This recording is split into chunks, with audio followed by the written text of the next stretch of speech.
Hello दोस्तों, स्वागत है आपका अक्षमात्र स्टडी पॉइंट यूट्यूब चैनल पर। आज का टॉपिक सॉइल है और यह वीडियो सॉइल का पार्ट 2 है।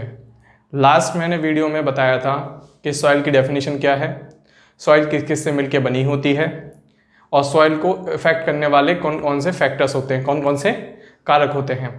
साथ ही साथ हमने क्लासिफिकेशन अकॉर्डिंग टू पीरियड, हमने काल के अनुसार, समय के अनुसार सॉइल का क्लासिफिकेशन भी पढ़ा था, जैसे जिसमें ancient time, medieval time and now recent time. इनमें किस हिसाब से हमने क्लासिफिकेशन किया था, उनके आधारों पर देखा था। साथ क्या, उसके क्लासिफिकेशन के साथ साथ हमने उनके नेम्स भी देख लिए थे कि कौन कौन सी सॉइल पाई जाती है। Alluvial, red, laterite, yellow soil, peaty soil and these are the types of soils. अब हमें बात करनी है कि सॉइल के अंदर फर्टिलिटी के लिए, उर्वरकता के लिए कौन कौन से न्यूट्रिएंट जरूरी होते हैं, कौन कौन से रासायनिक तत्व होते हैं जो सॉइल के अंदर मिलने बहुत ज़रूरी हैं, जिससे कि उनकी उर्वरकता क्षमता अच्छी हो जाए। मैंने इस वीडियो में लिख इसलिए लिया है पहले क्योंकि वीडियो बहुत लंबी हो रही है। मैं अगर लिख के पढ़ाऊँगा तो वीडियो लंबी खिंच जाएगी और जिसे देखने में भी शायद दिक्कत होती है। तो मैंने जल्दी से टॉपिक को क्लियर करने के लिए पहले लिख लिया है, उसके बाद मैं समझा रहा हूँ। ठीक है, तो यहाँ सॉइल फर्टिलिटी है जो डिपेंड करती है कुछ केमिकल न्यूट्रिएंट्स पे। तो यहाँ पर 2 टाइप्स के केमिकल न्यूट्रिएंट्स मिलते हैं। ठीक है, एक होते हैं मैक्रो और एक होते हैं माइक्रो। ठीक है, तो मैक्रो न्यूट्रिएंट्स जिनकी अमाउंट सॉइल के अंदर ज़्यादा मात्रा में पाई जाए, ज़्यादा मात्रा में हो। ठीक है, और माइक्रो न्यूट्रिएंट्स वह न्यूट्रिएंट जो सॉइल में कम मात्रा में पाए जाएं। ठीक है, कम अमाउंट में हो। तो जो मैक्रो न्यूट्रिएंट है उसमें कौन कौन से होंगे? Nitrogen, phosphorus, potassium, sulphur, calcium and magnesium. Micro nutrients में कौन कौन से होंगे आपके? Copper, zinc, manganese, boron and molybdenum. Molybdenum, ये ध्यान रखना, ये ह्यूमस का ही केमिकल नेम है या फिर ह्यूमस में इसकी केमिकल कंपोजिशन पाई जाती है। उसमें मोस्टली पार्ट किसका होता है? कार्बन का होता है। किसका होता है? कार्बन का, क्योंकि वो क्या होता है, एक ऑर्गेनिक मटेरियल होता है, इसलिए उसमें सबसे ज़्यादा क्या पाया जाता है? कार्बन। तुम्हें वैसे भी पता होगा और नहीं भी पता है तो इस बात को जान लो कि हमारा जो मोस्ट ऑफ द वर्ल्ड है, ज़्यादा से ज़्यादा जितना भी हमारे आसपास का वातावरण है या विश्व है, वह सभी कार्बन कंपाउंड से ही मिलकर बने होते हैं। ठीक है, तो मैक्रो में ये होते हैं, माइक्रो न्यूट्रिएंट्स में ये होते हैं। फिर बात करते हैं हम सॉइल का नेचर, कि सॉइल का नेचर कैसा होता है, वह अम्लीय होता है या क्षारीय होता है। नेचर मतलब प्रकृति। तो soil nature very acidic to basic, acid से बेसिक वेरी करती है सॉइल। ठीक है, जिसमें 6.5 टू 7.5 ये कैसी होती है? न्यूट्रल कंडीशन होती है। यहां पर आपकी उपजाऊ क्षमता अच्छी होगी, लेकिन अगर वो उसका पीएच मान देखो, पीएच होता है पोटेंशियल ऑफ हाइड्रोजन, कि हाइड्रोजन का कितना पोटेंशियल है। ठीक है, अगर 6.5 से कम है तो उसका नेचर होगा अम्लीय, एसिडिक, और अगर 7.5 से ज्यादा है तो उसका बेसिक नेचर होगा बेसिक, जिसे हम क्षारीय कहते हैं। ठीक है, तो यहां हमारे 3 तरह के नेचर है। एक तो न्यूट्रल है, ना है वो एसिड और ना है वो बेसिक, कहने मतलब ना है अम्लीय और ना ही क्षारीय। और अगर वो लेस होता है 6.5 से, एक पीएच स्केल आता है, अगर उस पर हम ऑब्जर्व करें, अगर वो 6.5 से नीचे की रीडिंग दिखाता है तो वो सॉइल कैसी होगी? अम्लीय होगी, एसिडिक होगी। और अगर वो 7.5 से ऊपर की रीडिंग दिखाता है तो कैसी होगी? बेसिक नेचर होगा उसका, क्षारीय प्रकृति होगी। अब हम बात करें कि सॉइल के अंदर किन चीजों का होना मौजूद जरूरी है। कहने का मतलब है, क्या सॉइल एसिडिक होनी चाहिए, क्या सॉइल बेसिक होनी चाहिए?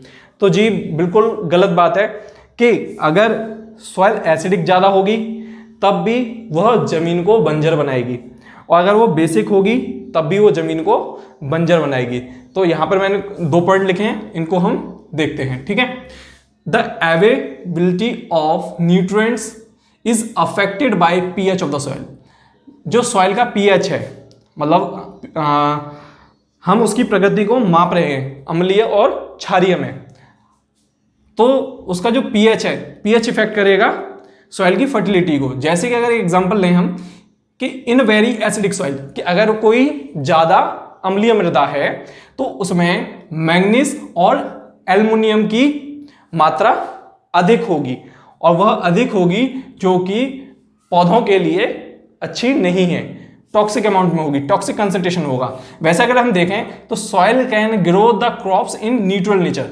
अगर मृदा की प्रकृति अगर न्यूट्रल है तो सॉइल बहुत अच्छे से प्लांट्स को ग्रो कर सकती है, क्रॉप्स को ग्रो कर सकती है। If it is more acidic और more basic, both situation make soil infertile. मतलब कैसी सॉइल बना देगा? इनफर्टाइल बना देगा। इनफर्टाइल का मतलब बंजर, बंजर, ठीक है, बंजर। और हमने क्या पढ़ा था? उसरा, उसरा सॉइल, ठीक है। तो ये हो गया हमारा सॉइल। अब मैं बात करूं कि सॉइल के अंदर टेक्सचर कंपोजिशन क्या होता है। तो टेक्सचर कंपोजिशन को हमें समझने के लिए जरा नजर घुमानी होगी कि सॉइल की जो बनावट होती है वो किस प्रकार होती है। तो सॉइल के अंदर मेनली 4 कंटेंट पाए जाते हैं, 4 तरीके की चीजें पाई जाती हैं। उन चार चीजों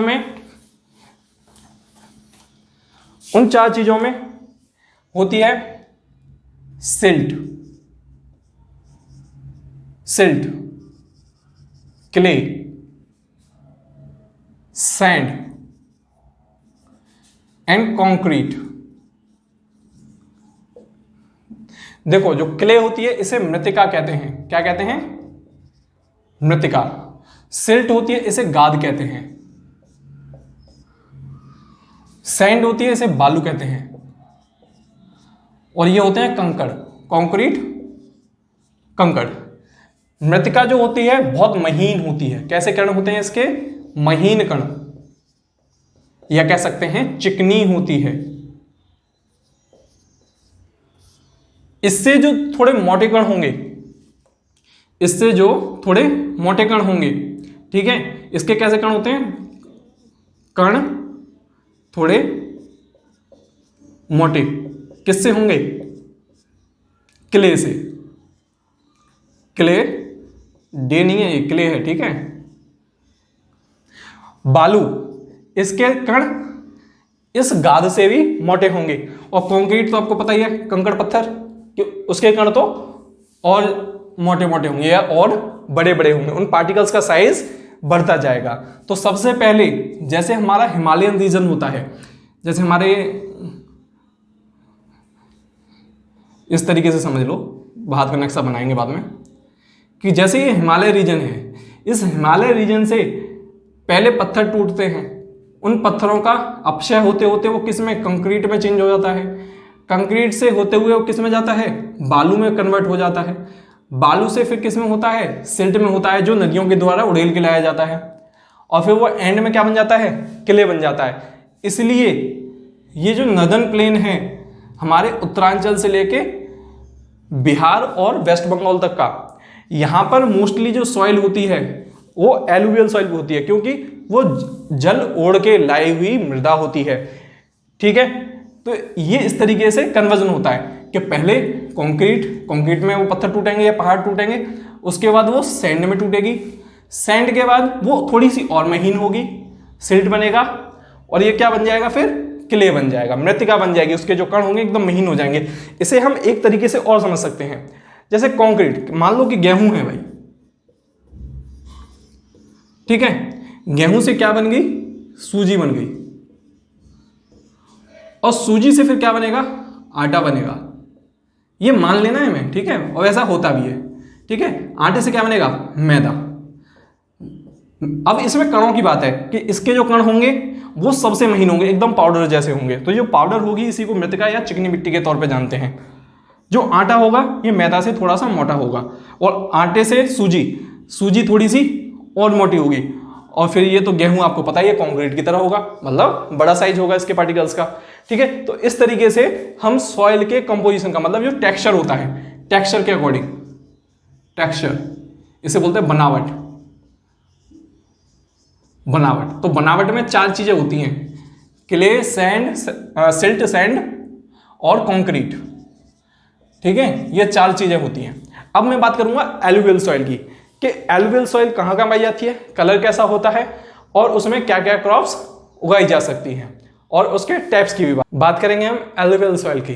देखो एलुवियल सॉइल क्या होती है, इसको हिंदी में बोलते हैं हम जलोढ़ मृदा। जलोढ़ का मतलब होता है जल के द्वारा उड़ेल कर लाई गई मृदा या मिट्टी। मतलब जैसे हम देखते हैं ना कि कोई नदी बह रही होती है, उस नदी के साथ या कोई पानी की धारा बह रही होती है, उसके साथ बहुत सारे मिट्टी के कण या कंकड़ उसके साथ बहते चले आते हैं।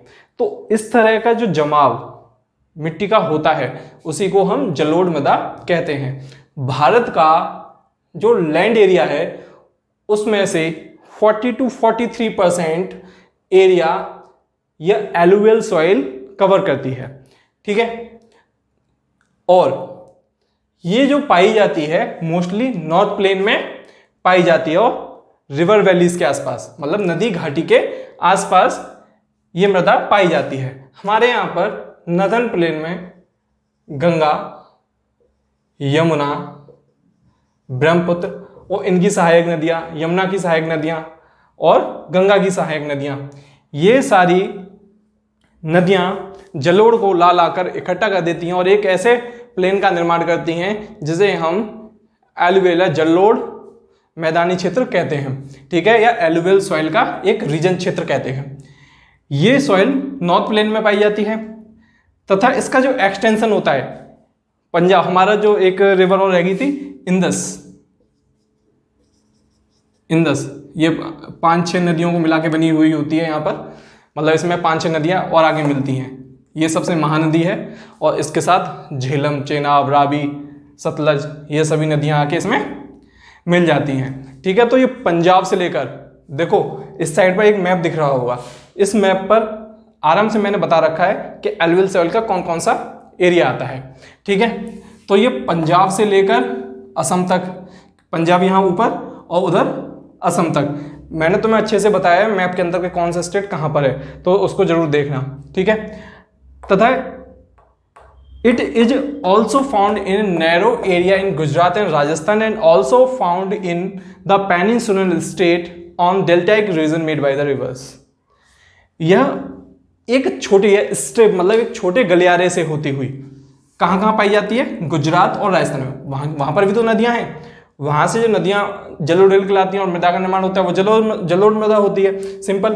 तो गुजरात और राजस्थान में भी ये पाया जाता है। साथ के साथ जो हमारा प्रायद्वीपीय भारत है, जो तीनों तरफ से जल से घिरा हुआ भूखंड होता है, उसे हम प्रायद्वीप कहते हैं। तो जो प्रायद्वीपीय भारत है उसके स्टेट्स में जो डेल्टाइक रीजन नदियों के द्वारा बनाया था, जैसे अब मैं डेल्टा टॉपिक जब क्लियर करूंगा कि डेल्टा कैसे बनता है, इस तरीके से बनता है।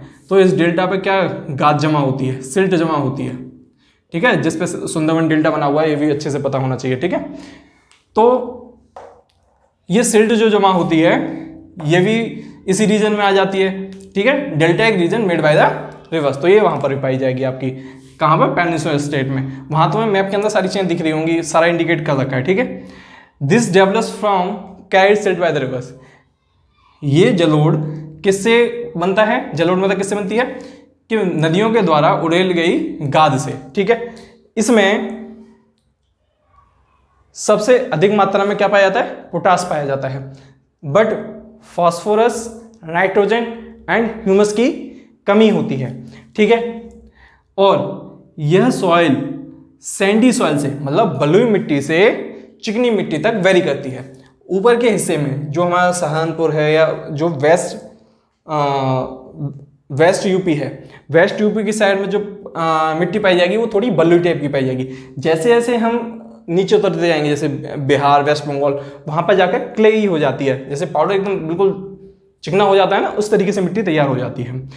अब इस एलुवियल सॉइल को हमने दो तरीके से डिफाइन किया है, मतलब इसको दो पार्ट में डिफाइन किया है। एक होती है खादर और एक होती है बांगर।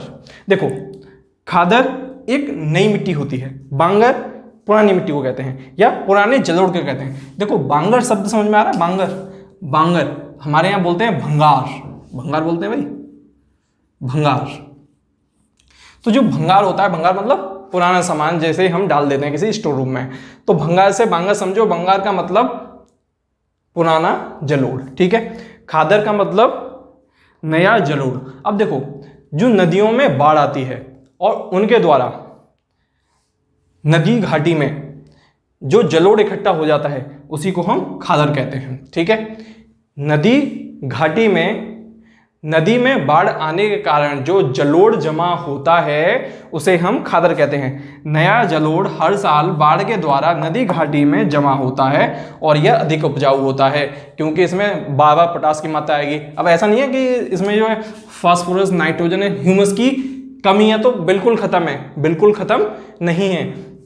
मतलब कुछ अमाउंट में पाया जाता है लेकिन ज्यादा अमाउंट में नहीं पाया जाता। ठीक है, और जो पुराना जलोढ़ होता है यह उस मैदान से थोड़ा हटकर होता है। तुमने देखा है ना, नदियां भी रास्ता बदल देती हैं, नदियां रास्ता बदल देती हैं।